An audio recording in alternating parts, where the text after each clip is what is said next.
GDS. La radio que está junto a vos. Siempre en movimiento. La radio que está junto a vos.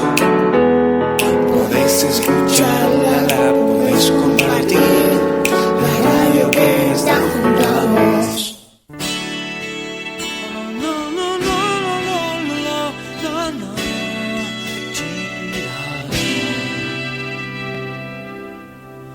Algo en los jardines me llama sin cesar.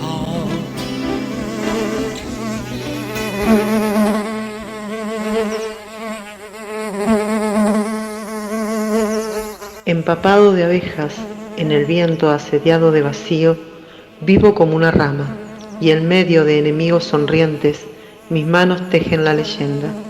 Crean el mundo espléndido, esa vela tendida. Julio Cortázar.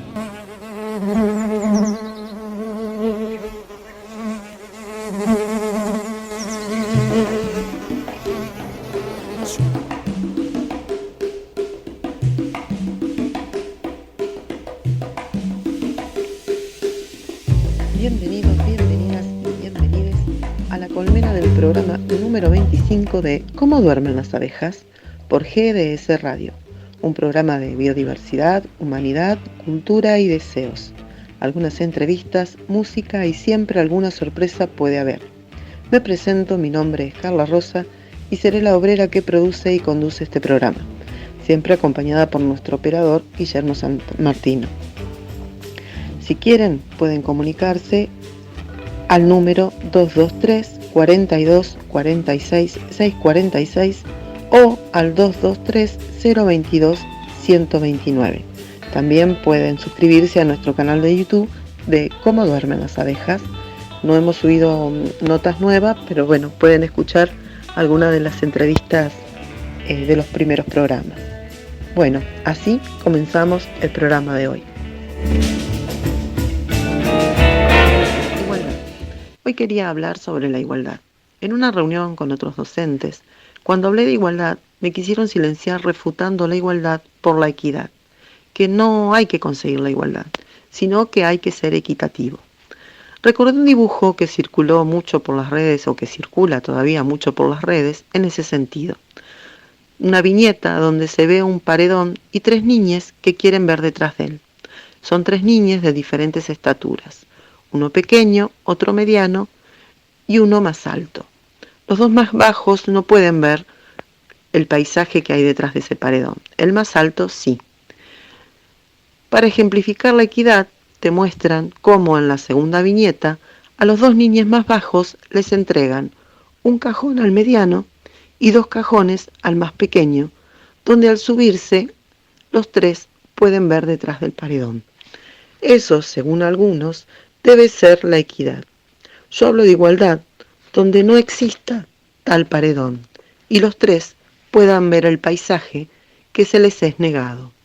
A veces creemos que con ser equitativos alcanza, pero si no existe verdadera igualdad en la sociedad, siempre seguirán apareciendo sectores reaccionarios que creerán tener la razón.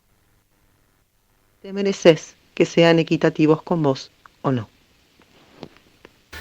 Tin, tin, tin. Recomendamos por su seguridad, mantengan el cinturón abrochado en todo momento.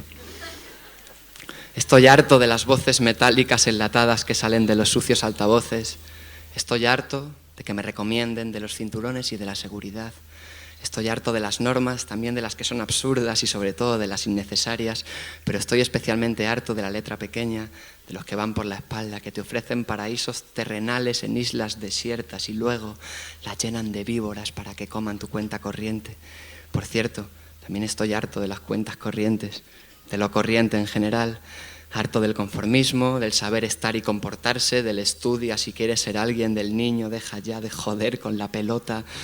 A ver cuándo nos enteramos de que joder es necesario para salvaguardar la especie.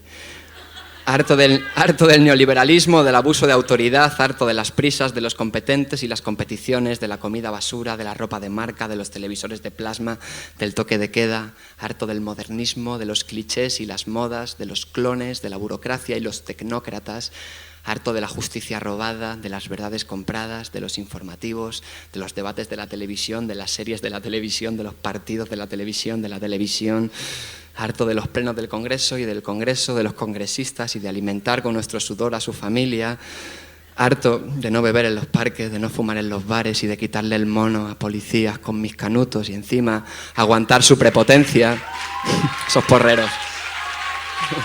Harto de la prepotencia y de la falta de todo, falta de amor, de besos, abrazos, arañazos, sonrisas, miradas complacientes, miradas sexuales, miradas furtivas, miradas de comunicación, de sentido común, de sentido, de paz.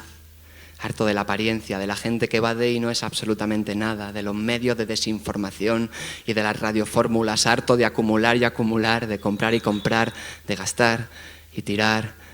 Harto de la acuéstate temprano, no fumes, no te drogues, come a tu hora, pórtate bien, cuídate, que no me cuido, hombre, que yo no quiero vivir hasta los 80 para jubilarme a los 67, que muy bien se tiene que pasar en el asilo para que os torturéis cuidadosamente de críos. Harto de la seriedad, de la puntualidad, del tiempo, los relojes, los horarios, las horas y todo lo que coarta mi libertad de decidir qué y cómo en cada momento. Harto del amor cursi, de casarse porque sí, del amor insano, de tener hijos porque así ha de ser, harto de la unilateralidad del amor, harto de la fidelidad y de su lucha de egos, harto del amor que nos venden en las marquesinas y que cumplimos a rajatabla, harto del siglo XXI y de las luces, de las casas que joden las primeras líneas de playa, de los eufemismos y de los que siempre quieren quedar bien por encima de todo, harto del miedo que nos infunden y no nos deja follar tranquilos, harto del rey. Está anticuado, lo hice entonces. Harto del rey, de la reina, del príncipe, de las infantas, de sus tíos, sus cuñados, sus abuelos, sus yernos y todos sus muertos. Harto de la realeza y de los vagos que viven a costa del resto. Harto de que eduquen el odio y prohíban la cultura. Harto de que escondan la memoria.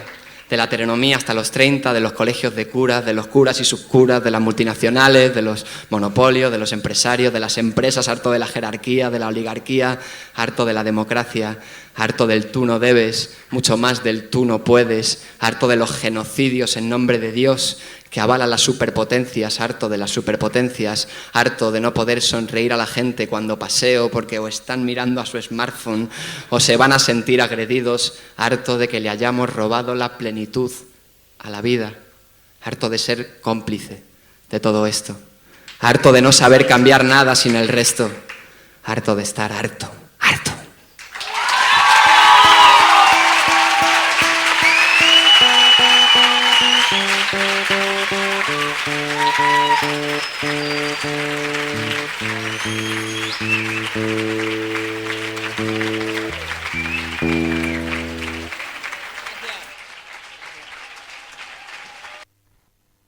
Escuchamos el tema de Pedro Pastor, Harto. Quédate que en el segundo bloque seguimos ¿Cómo duermen las abejas? Cerámica El Hornero. Artesanías en cerámica y madera. Tazas, platos, jarros, trabajos en torno alfarero y escultóricos combinados con madera. También realizamos pedidos personalizados. Hacemos entregas sin cargo dentro de Mar del Plata. Comunicate al 153 02 2129 o visitanos en nuestras redes Instagram y Facebook. Nos encontrás como Cerámica El Hornero, con la calidad de siempre. ¿Cómo duermen las abejas? Sí, ¿no lo sabías? Las abejas, al igual que los polinizadores silvestres, los humanos y otros animales, también duermen, claro, de forma distinta. Lo que no sabemos es si pueden soñar. Por eso te invitamos a escucharnos todos los martes de 20 a 21 horas por GDS Radio. No te olvides, ¿cómo duermen las abejas? Te esperamos el martes. JCR Fusión. Herrería, trabajos a pedido, muebles, barras, escaleras, herrería, carpintería. Comunicate ahora mismo al WhatsApp 223-619-8073. Búscanos en las redes sociales, Instagram y Facebook, JCR Fusión.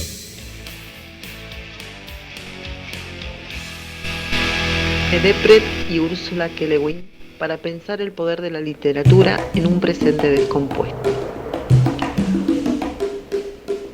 Los pétalos de un tipo de orquídea llamada orquídea opiris simulan el sexo de una abeja hembra. Con la emisión de sus feromonas, fuertes sustancias químicas olorosas, la orquídea atrae sexualmente a la abeja macho. Y en esta jocosa cópula, la orquídea obtiene su polinización mientras el abejorro absorbe sus líquidos. Un verdadero intercambio erótico entre especies diferentes. ¿Qué pasa cuando las abejas desaparecen? La memoria de la orquídea reproduce el placer erótico extinguido y logra autopolinizarse. Son bisagras que ponen en funcionamiento la representación continua de la memoria que tiene la orquídea de su abeja extinguida. Hay también un intercambio fructífero entre humanos y especies del mundo animal. Lynn Margulis, científica creadora del concepto de Gaia, analizó frecuentemente a los simbiontes. Este término, simbionte, se utiliza para describir una relación entre dos organismos diferentes en la que ambos, o al menos uno de ellos, se beneficia. Es la convivencia con el desconocido. Es la interacción de dos especies en la que una ocupa el espacio corporal de otra, pero sin perjudicarla. Es convivir con un desconocido que es parte de nuestra salud. Por ejemplo, la utilidad de las bacterias para el funcionamiento de nuestro sistema digestivo. Estos ejemplos son dos de los cientos de historias que con furor le gusta contar a Donna Haraway, sobre todo cuando se refiere a una manera otra de narrar, de crear, de hacer un nuevo ensamblaje de ciencia y de ficción que ella llama no ciencia ficción, sino simplemente SF. Son historias para hacer visible un planeta herido. Otro ejemplo de su libro Seguir con el problema es el de la simbiosis evolutiva, convivencia de especies para subsistir, la larga intimidad de dos desconocidos. Existe un tipo de calamar hawaiano en cuyo vientre habita una bacteria luminiscente llamada Vibrio fischeri. Esa bacteria le permite al calamar salir de casa por las noches. Cuando el calamar se despliega en la oscuridad y asciende en dirección a la superficie, la bacteria hace que su vientre se ilumine. Es así que sus presas confunden el vientre del calamar con un cielo estrellado desde las profundidades del mar oscuro y se dirigen directamente hacia sus fauces. Hasta el año 2015, la seguridad alimentaria de 850 millones de personas de todo el mundo dependía de la ecología de los arrecifes de coral. Un informe señalaba que el 85% de esos arrecifes estaba en serio peligro de extinción, sobre todo en el llamado Triángulo del Coral, que abarca los mares de Indonesia, Malasia, Filipinas, Papua y Nueva Guinea, zona considerada epicentro mundial de la biodiversidad marina. Científicos han demostrado que el definitivo colapso de los arrecifes se produciría en el año 2050. Científicos han demostrado que el definitivo colapso de los arrecifes se produciría en el año 2050, produciendo migraciones y miseria sin precedentes para los humanos y no humanos. El conocimiento de esta situación de peligro, la matemática Diana Taimina de la Universidad de Cornell inventó en 1997 un modelo físico que permitiera una forma de recrear los arrecifes, en una realidad otra imitada, sintiendo y explorando la belleza y la textura de esos imprescindibles bosques del mar que son los arrecifes. Una suerte de reproducción póstuma, un homenaje después de su desaparición. El material que usó para demostrar las formas de su hallazgo fue simplemente un crochet. Años después, las hermanas Wertheim de California, una de ellas matemática y artista y la otra artesana y poeta, se dejaron inspirar por Diana Taimana y decidieron tejer arrecifes de coral no solo en crochet. Para ello convocaron a mujeres de todo el mundo. 8.000 mujeres de 27 países tejieron el crochet con lana, algodón, bolsas de plástico, cintas descartadas, hilos de nylon y vinilo y cualquier elemento que les permitiera hacer bucles y rizos según los códigos del tejido a crochet. No funcionó como imitación, sino como proceso de exploratorio con final abierto. El experimento, dolorosamente evocador, se convirtió en uno de los proyectos artísticos colaborativos más grandes del mundo. Navegó por salones de arte y museos de varios países del hemisferio norte. Y en el sistema fue imitado, ya no en crochet, tampoco con referencia a los arrecifes, sino en tejidos para exhibir las heridas de la Pachamama en América Latina. A propósito de Donna Haraway, el arrecife coralino es una configuración de mundo que mezcla activismo, arte y ciencia, que reúne a personas para hacer figuras de cuerdas con matemáticas, ciencia y arte, con el fin de activar acoplamientos que dejaron de existir en el Antropoceno y el Capitaloceno. Como lo hace Bessiana de Pret, observando a los animales, Haraway analiza, compone y produce comunidades compost, generando un humus que permita, así más no sea a modo de ficción, relatos que tejan nuevas alianzas entre los humanos y el resto de especies vivas en un planeta lanzado a un futuro incierto. Vinciane de Pret, citando a Haraway, importa qué historia contamos para contar otras historias con ella. Importa qué conceptos pensamos para pensar conceptos con ellos. Y agrega, entender otra mente puede solo significar ver con los ojos de otro, oler con la nariz de otro, u oír con el tímpano de otro.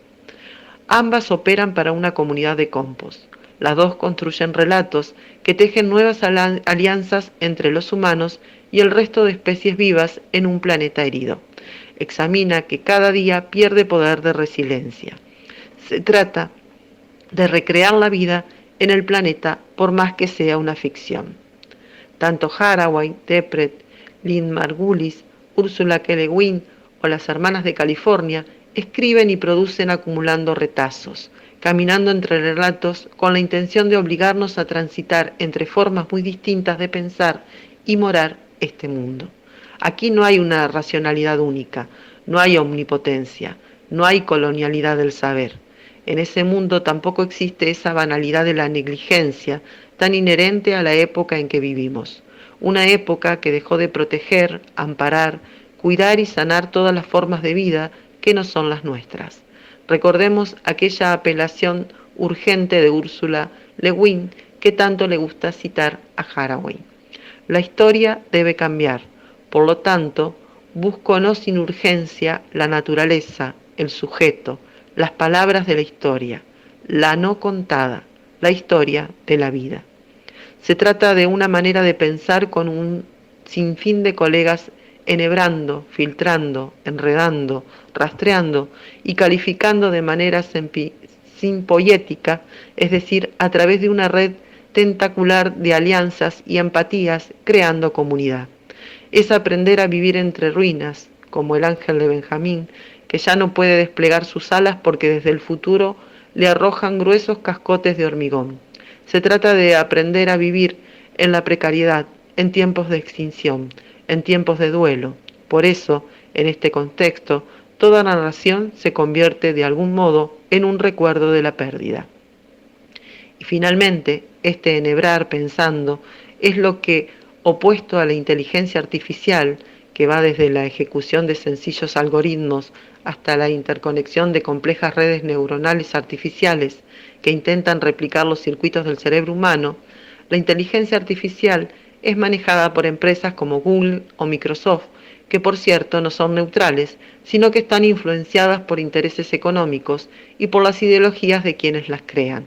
La inteligencia artificial es el gozoso laberinto premasticado del copy-paste.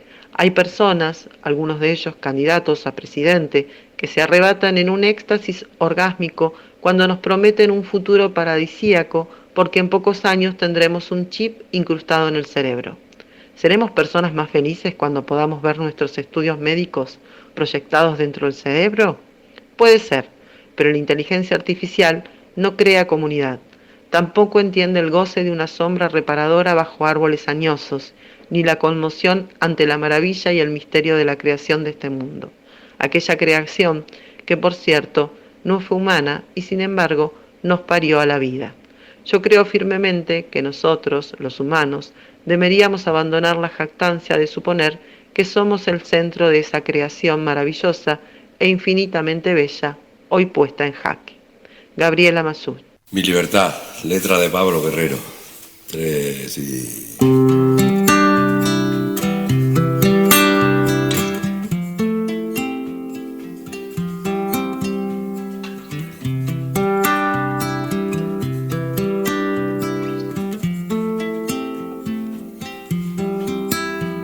Intenté buscar tu imagen y la noche era una loba que se iba. Llueve lento en la avenida y los árboles me miran al pasar. Me sumerjo en ese río de los coches y la gente que camina. Una vez más, una vez más, una vez más. Los relojes se han parado, pido fuego y alguien pasa, va corriendo. En los cubos de basura, una sombra busca algo que comer. Llueven los escaparates y unos jóvenes se besan en la acera. Va a amanecer, va a amanecer, va a amanecer, va a amanecer. Buscaré tu cabellera de lejano cometa. No estaré ni un solo día cansado de soñar. Cantaré con la alegría del que va siempre a tu lado. Mi libertad, mi libertad, mi libertad. Los periódicos mojados y la luna que me mira indiferente. Unos pasos se detienen y una anciana busca lenta su portal. Amanecen los tejados y te doy mis pensamientos, vuelvo a casa. Por ver si está, por ver si está, por ver si está, por ver si está. Buscaré tu cabellera de lejano cometa. No estaré ni un solo día cansado de soñar. Cantaré con la alegría del que va siempre a tu lado. Mi libertad, mi libertad, mi libertad. Intenté buscar tu imagen y la noche era una loba que se iba.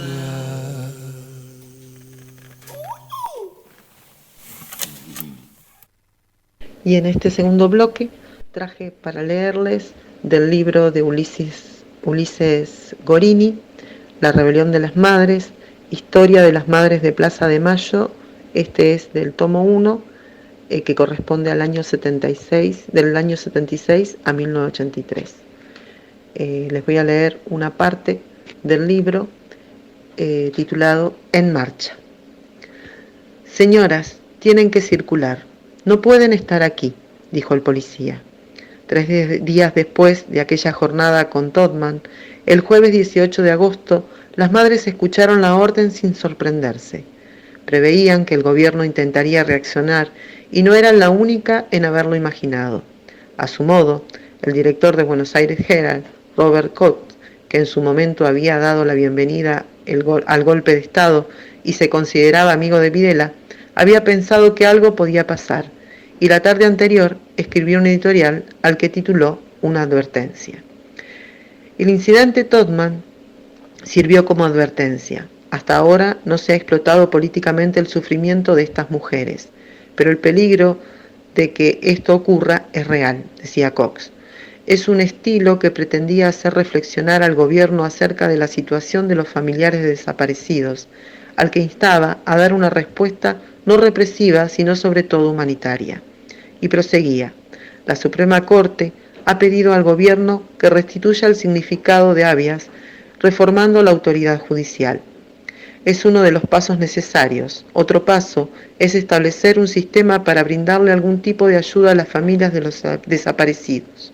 Una acción de este tipo sería fatal para la propaganda extremista de izquierda, que aprovecha el silencio oficial exagerando las cifras de desaparecidos e inventando historias terroríficas.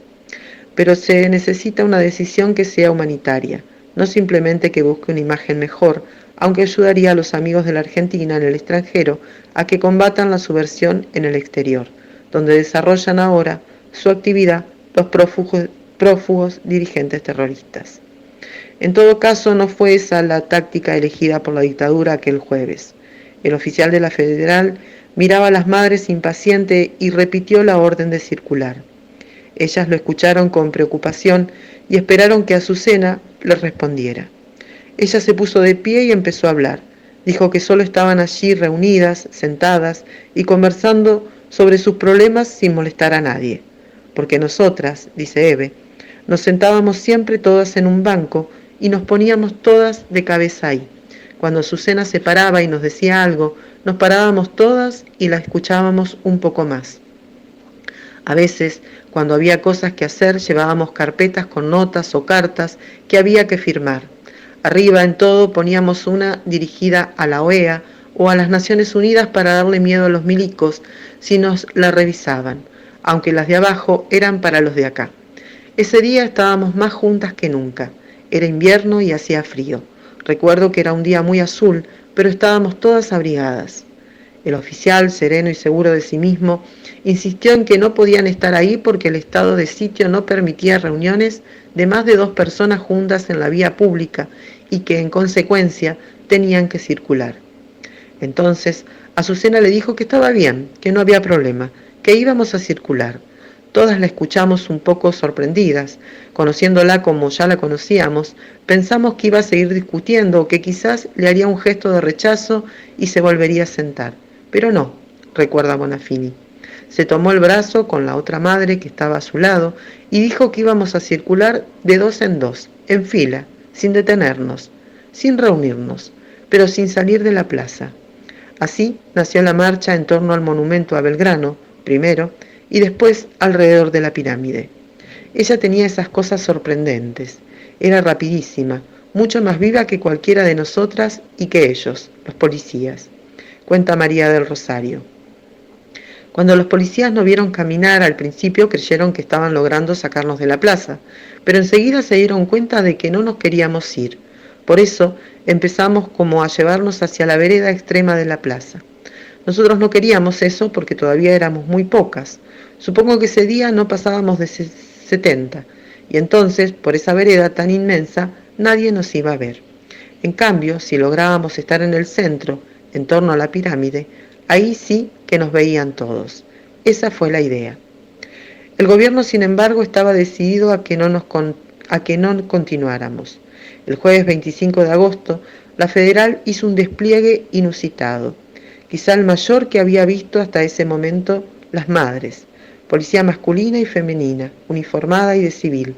Se repartían estratégicamente las diversas entradas de la plaza y ocupaban parte de las canteras tratando de impedirles el paso. Al principio las madres volvieron a reunirse en grupos, esperaban y conversaban. Una foto de Associated Press muestra un aspecto de aquel día. El epígrafe dice: 3 mujeres argentinas, parte de un grupo de 100 aproximadamente que se reúnen los jueves en la Plaza de Mayo, la principal de Buenos Aires, Lloran y conversan sobre sus maridos, hijos, hijas, hermanos y hermanas desaparecidos. Ellas son parientes de las víctimas secuestradas. De acuerdo a líderes de los derechos humanos, cerca de 2.000 personas han sido secuestradas en Argentina este año, principalmente por grupos terroristas de ultraderecha. Las mujeres se han estado reuniendo allí por más de un año y son conocidas como las locas de la Plaza de Mayo. La repercusión de sus acciones anteriores, tanto en el interior del país cuanto en el exterior, las había fortalecido. La disputa que mantenían con otros sectores del movimiento de derechos humanos y particularmente entre los grupos de familiares y afectados por la represión, ahora se volcaba a su favor porque demostraban que la presencia en la plaza era eficaz para la denuncia. Eso era, al menos, lo que ellas incansablemente repetían cuando invitaban a otras madres a que las acompañaran aquel jueves. El número aumentó levemente, pero ya habían logrado consolidar un grupo de más de 100 familiares dispuestos a pelear con el cuerpo por la plaza. Y ese día iban a volver a ponerse a prueba. La policía empezó a tratar de alejarlas del lugar, las empujaba, y si encontraban resistencia empezaban a golpearlas. Ellas esquivaban el enfrentamiento, pero no se iban. La peleamos, nos sacaban y volvíamos a entrar, nos hacían ir y volvíamos. A veces no lográbamos mucho. Yo viajaba desde La Plata para a lo mejor estar un minuto en la plaza, pero igual íbamos.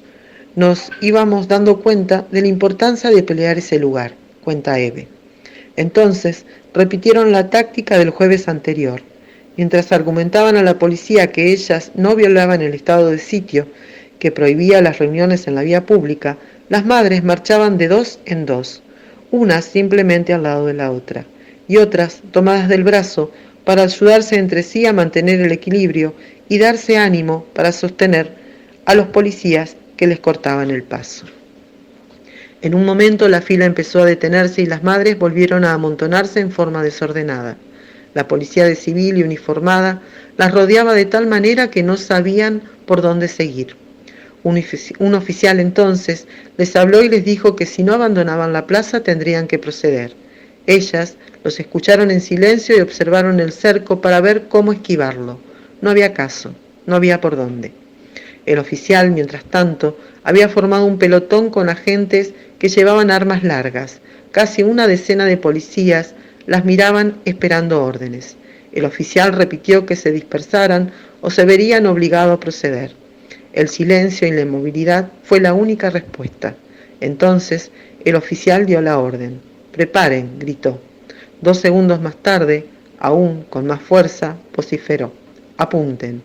Los policías, algunos vacilantes y otros incrédulos, acerrojaron las armas y apuntaron. Esta vez las madres no se quedaron en silencio.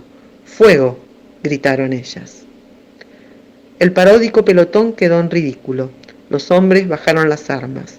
El desconcierto de la policía ante el desbaratamiento de la farsa de fusilamiento fue aprovechado por las madres para esquivar el cerco, mientras el oficial no sabía cómo continuar. Ellas se dirigieron hacia la catedral, en uno de los flancos frente a la plaza, pero la policía la siguió hasta allí, y adentro se produjo una refriega en la que una madre cayó herida. Un sacerdote instaba a familiares y policías a no permanecer en el interior del edificio y las madres decidieron salir. Ya en la calle, a golpes y empujones, la policía empezó a dispersar a los manifestantes y detuvo a 15 de ellos. El Herald dio cuenta de estos hechos al día siguiente. Policías uniformados detuvieron alrededor de 15 personas ayer cuando dispersaron alrededor de varios cientos de madres que se encuentran regularmente cada jueves por la tarde en la Plaza de Mayo para protestar por la desaparición de sus hijos.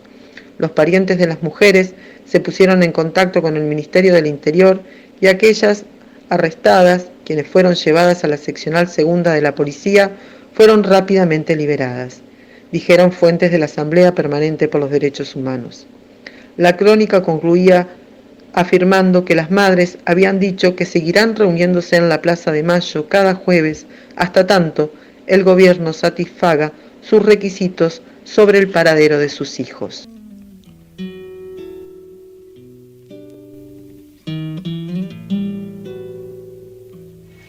pasa, señora? Queremos nuestros hijos, que nos digan dónde están, por lo menos. Mi hijo hoy hace 15 meses. ¿Dónde están los bebés? Saber dónde están. ¿Por qué no nos dicen a nosotros si están vivos, si están muertos? ¿Por qué no nos dicen? Si le buscamos eso nada más. Que nos respondan nada más, después nos retiramos. Mi hija estaba embarazada de 5 meses cuando se la llevaron. Mi nieto tiene que haber nacido en agosto del año pasado. Hasta ahora no he podido saber nada de él. Lo único que sabemos es que los chicos nacen, pero se los dejan en los establecimientos así, casas cunas con NN. Y no podemos encontrarnos nunca con nuestros nietos. ¿No ve que dice que tenemos un mundial en paz? El gobierno dice que ustedes son mentirosas. ¿Nosotros somos mentirosas? ¿Qué? ¿Estamos mintiendo de que los hijos desaparecieron? Está todo comprobado. En el Palacio de Justicia están todos los testimonios. En el Ministerio de Hacienda tiene todos los testimonios y todas las denuncias. La Policía Federal tiene todas las denuncias. Está todo testimoniado. Eso lo que el gobierno diga, no es que dice mentira, miente. Hace 2 años que estamos así, 2 años. Dice que se autosecuestraron en particular. Allanaron 4 veces mi casa. Me llevaron y me torturaron para que dijera dónde estaba mi hijo. Esa es la Argentina que tenemos. Queremos todos, no los queremos a uno, a mi hijo. Yo quiero a todos los hijos de todas las mujeres. ¿Cuántos son ustedes? Miles de mujeres, miles en todo el país, miles. Acá somos ¿Me permite? Nosotros solamente queremos saber dónde están nuestros hijos, vivos o muertos, pero queremos saber dónde están. Que nos entreguen el cadáver. Nos dicen,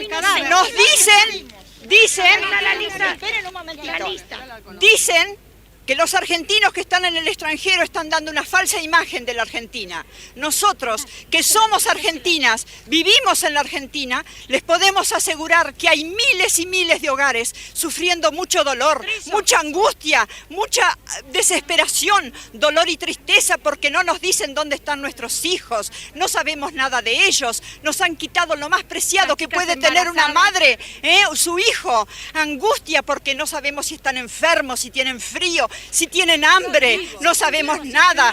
Y desesperación, Señor, porque ya no sabemos a quién recurrir.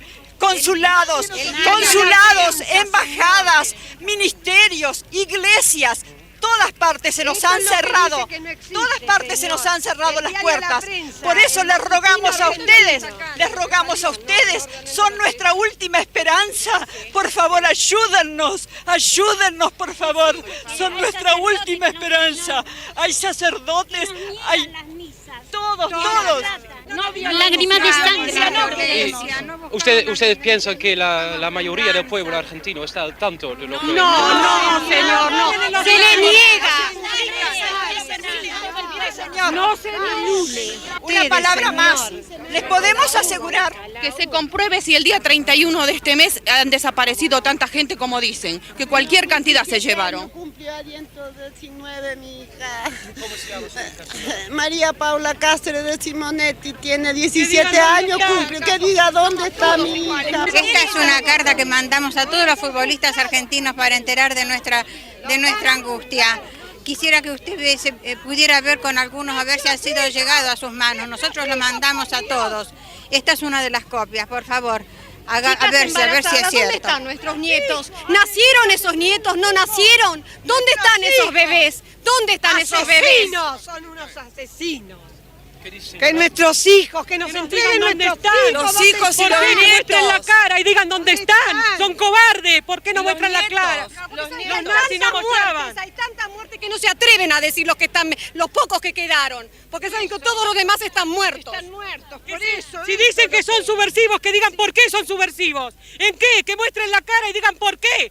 Mis chicos no eran subversivos, trabajaban y estudiaban. Eso es lo que hacían. Chicos que han ido a la villa a ayudar, esos son subversivos. Han venido a nuestra casa, las han allanado, han robado cuanto han querido, han destrozado las casas, porque las han destrozado y robado todo lo que tenemos, y además a nuestros hijos nos han robado. Y nunca jamás supimos más nada de ellos. Y el ejército lo ha hecho eso. El ejército lo ha hecho eso. La policía, el mío fue la policía. A mí el ejército argentino que se llama Cristiano. ¿No la viste a Mari?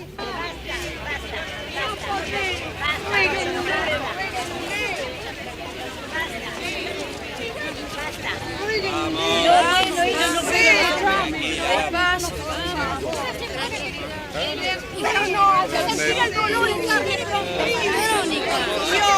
Pidan ustedes que no se respetan los derechos humanos acá, no se respetan. De rodillas a este hombre que está enfrente. Dios mío, no podemos descansar.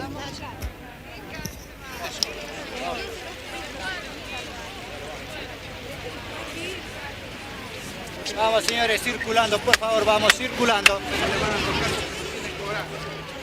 Esa nota está hecha el 1 de junio de 1978, a la misma hora que arrancaba el partido Alemania-Polonia, que era el partido inaugural. Ustedes fíjense que el primer partido se jugó en el mismo horario de la Marcha a las Madres. Y hubo un periodista holandés que fue, en vez de quedarse en la cancha, fue y hizo esa nota y recabó esos testimonios. Esos testimonios llegaron a Holanda a los 2 o 3 días, habrá ido por satélite, no sé, pero se emitió a los 2 o 3 días de que fue realizada esa nota, salió en la televisión holandesa y fue verdaderamente un escándalo. Entonces, la Marina, a través del editorial Atlántida, que como todos sabemos, digamos, es un dato de la realidad, no una bajada de línea, tuvo actitudes canallescas durante la época de la dictadura, verdaderamente. La Marina le pidió a Editorial Atlántida algo para limpiar eso, porque eso llegó, es decir, de Holanda llegó acá, y digamos la embajada holandesa lo supo y se armó una suerte de mini escándalo. Entonces, el gráfico, a través de su corresponsal en Mendoza, Enrique Romero, Holanda estaba en la subsede de Mendoza, le fraguó una carta al capitán de Holanda, que es Ruud Krol, que creo que está. Sí, tenemos oportunidad de mostrar. Pero es muy interesante, sobre todo para los chicos, que puedan entender que Ruud Krol sería ahora lo que, no sé, lo que es Cristiano Ronaldo. Sí, claro. El jugador más importante era Johan Cruyff, que no vino, y digamos, el que le seguía en importancia era Johan Cruyff, que era el capitán. Le fraguó una carta que tenía que ver, digamos, con un mensaje que le daba supuestamente él a una hija. Bueno, de esa carta habla el documental y vamos a ver unas imágenes.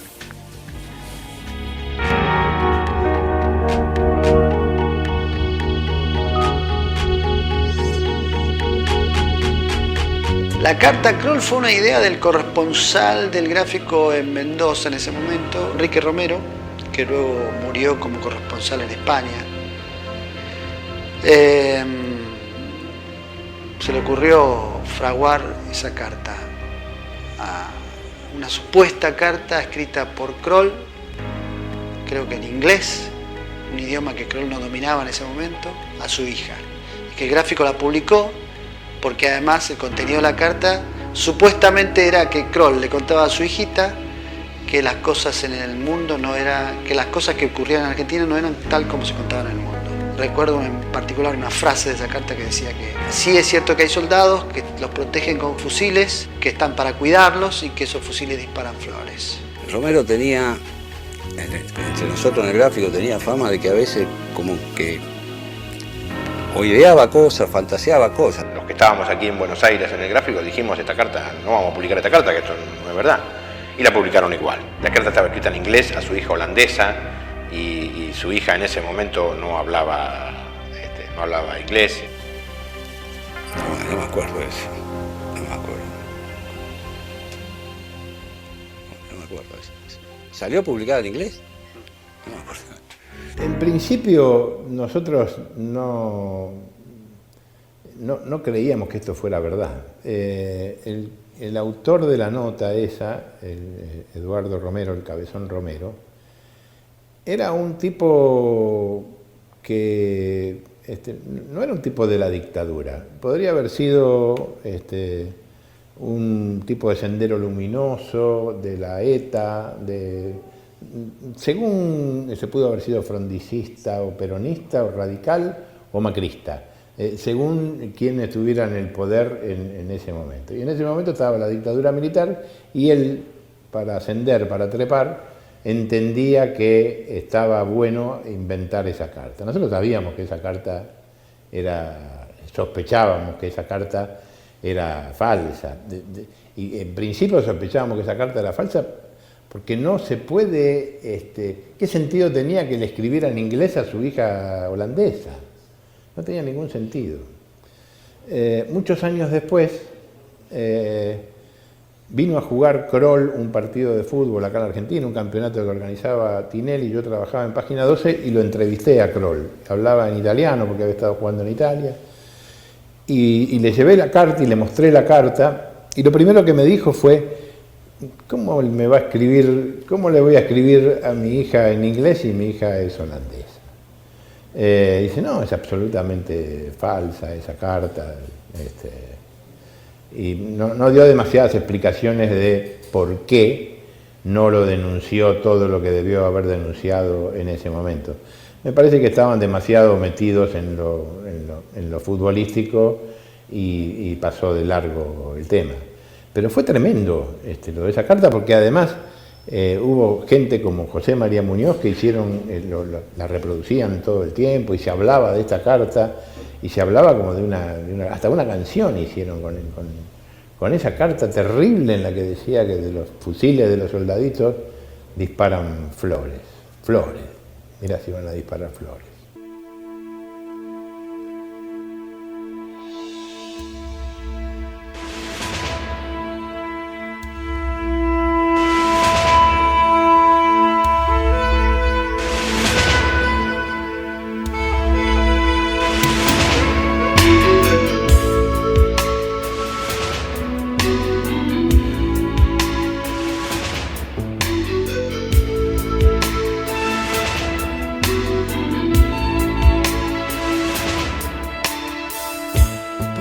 Están aquí danzando solas, porque hay tristeza en sus miradas. Hay soldados también, ignoran su dolor, porque desprecian el amor.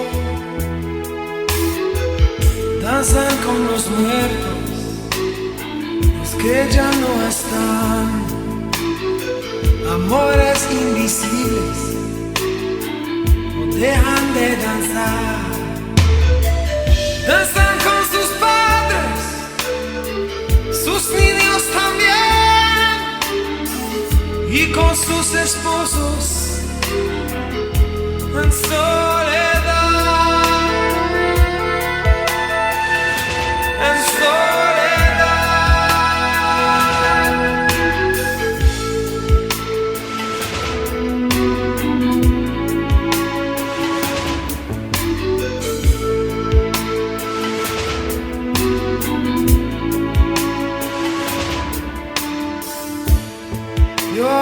Vi en silencio gritar,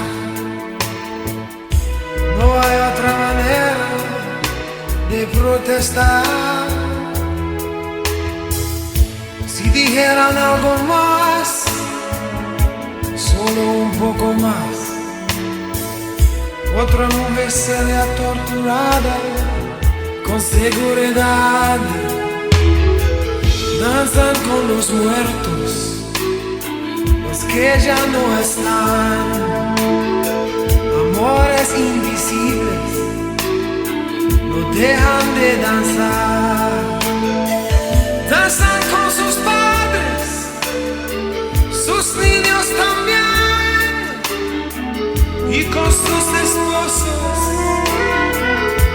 en soledad.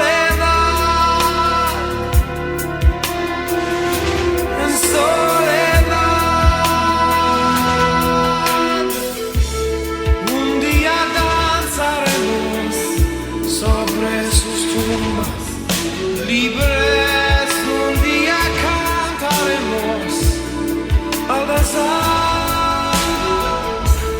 Un día danzaremos sobre sus tumbas, libres, un día cantaremos al danzar. Ellos danzan con los desaparecidos, danzan con los muertos, danzan con amores invisibles, con silenciosa angustia, danzan con sus padres, con sus hijos, con sus esposos. Ellas danzan solas, danzan solas. Mr. Pinochet, su siembra huele mal, y ese dinero que reciben pronto se terminará. No podrá comprar más armas ni a sus verdugos pagar. Imagine a su madre danzando siempre en soledad. Danzan con los muertos, los que ya no están. Amores invisibles no dejan de danzar. Danzan con sus padres, sus niños también, y con sus esposos en soledad, en soledad. Un día danzaremos sobre sus tumbas libres. Un día cantaremos al danzar. Un día danzaremos sobre sus tumbas libres. Un día cantaremos al danzar.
Los pañuelos. Querían ser vistas. Era una... rostros y sus presencias silenciosas eran denuncia suficiente que horadaba el ocultamiento que el gobierno hacía del drama que estaban viviendo. Esa fue, a pesar de los sinsabores que causaron las declaraciones de Videla en Estados Unidos, la principal conclusión que habían sacado. Al fin y al cabo, si el dictador había tenido que variar su mentirosa negación del tema de los desaparecidos por una respuesta más elaborada, era porque la fuerza de la denuncia había superado el secreto impuesto por el terror y sus cómplices. En particular, se dieron cuenta de que su propia imagen de madres estaba, a su modo, imponiendo otra verdad. Cada ocasión de ser vistas, entonces, era una oportunidad que no debía ser aprovechada. Y si la peregrinación que todos los años organizan los fieles de la Iglesia Católica Apostólica Romana a la Basílica de Luján era uno de esos casos. Aquel evento se había transformado en una de las pocas circunstancias en la que, aún bajo la dictadura, se concentraban miles de personas para marchar hasta la iglesia a no más de 70 kilómetros de la ciudad de Buenos Aires. En ese año se preveía una asistencia de cerca de 150.000 personas que, provistas de equipo para la marcha, mochilas, calzado especial, estandartes religiosos, saldrían desde distintos puntos de la provincia de Buenos Aires y Capital Federal rumbo a la Basílica. Predominaban, claro, los jóvenes, pero en realidad las edades abarcan desde los más pequeños hasta los ancianos. La decisión la tomaron el jueves 21 de septiembre a la tarde, y el sábado 1 de octubre por la mañana, las madres ya estaban en marcha. No era una cuestión polémica, porque la mayoría era creyente y practicante o no. Resulta un gesto natural para ellas, que se reunían en parroquias y hacían misas por sus hijos desaparecidos, que apelaban en sus cartas a Dios y a los cristianos auténticos. Desde los primeros encuentros en la plaza hasta ese mismo día, habían usado un clavo de carpintero para identificarse entre sí con un símbolo que refería claramente al imaginario religioso, los clavos de Cristo. Pero en esta particular situación, donde se trataba de permanecer junto a miles de personas para reconocerse a la distancia y agruparse entre ellas, y también para no ser confundida entre tantos peregrinos, necesitaban un distintivo más llamativo. María del Rosario recuerda, como si fuera hoy, cuando Eva Márquez, de Castillo, Barrios, propuso usar un pañal a modo de pañuelo. ¿Quién no tiene un pañal del hijo o de un nietecito guardado en su casa?, interrogó aquella mujer. Así se irían reconociendo entre ellas en medio de la multitud.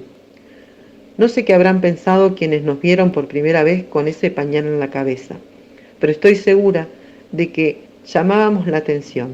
Éramos un grupo que se distinguía claramente del resto y muy pronto, entre todos los peregrinos, se corrió la voz de que éramos madres de desaparecidos, recuerda Nora de Cortiñas. Algunos se acercaban a preguntarnos si éramos de la parroquia tal o cual, y nosotras simplemente les contábamos la verdad. Enseguida enmudecían y se alejaban. Parece que dábamos miedo, dice Eve. El domingo, desde muy temprano, las madres habían tomado posesión de un lugar estratégico para sus fines. Los organizadores de la peregrinación las habían observado y estaban muy inquietos por lo que pudiera pasar. Algunos de ellos, incluso, estaban indignados. ¿Qué es lo que hacían estas mujeres allí? ¿Cómo se atrevían a usar políticamente una expresión de fe como esta?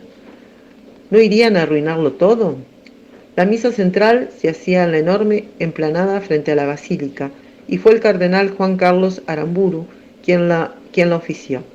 Ellas estaban entre las primeras filas de feligreses, y se produjo cierta tensión cuando el primer sacerdote se acercó para darles la hostia. Por la aparición de mi hijo desaparecido, dijo la primera de ellas, en voz baja, pero clara y firme. El sacerdote se alejó, negándole la comunión.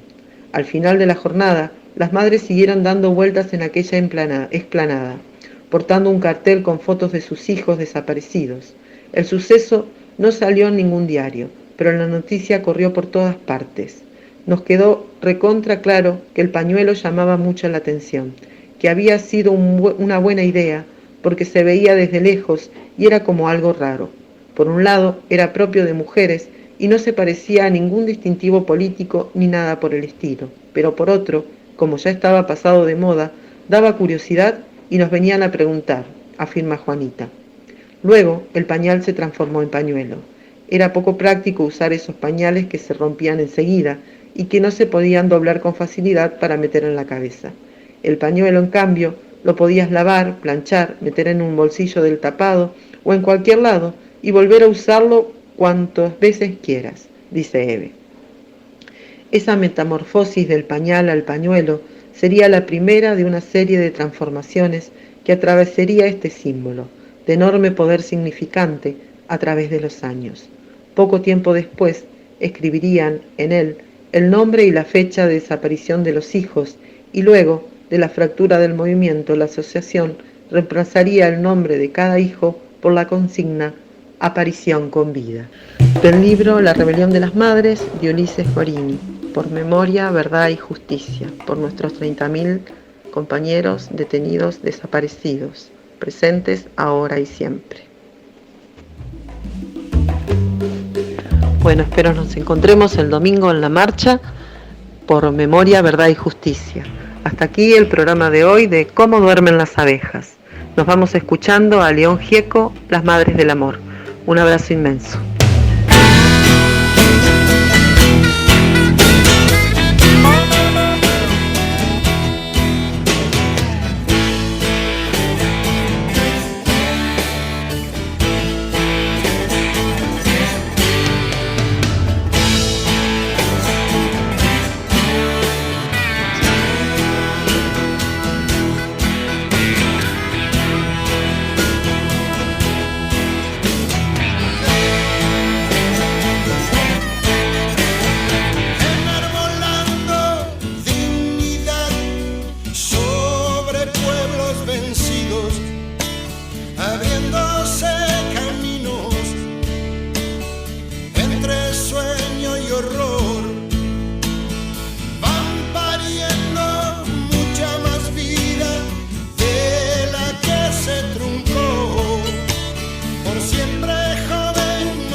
GDS, la radio que nos une.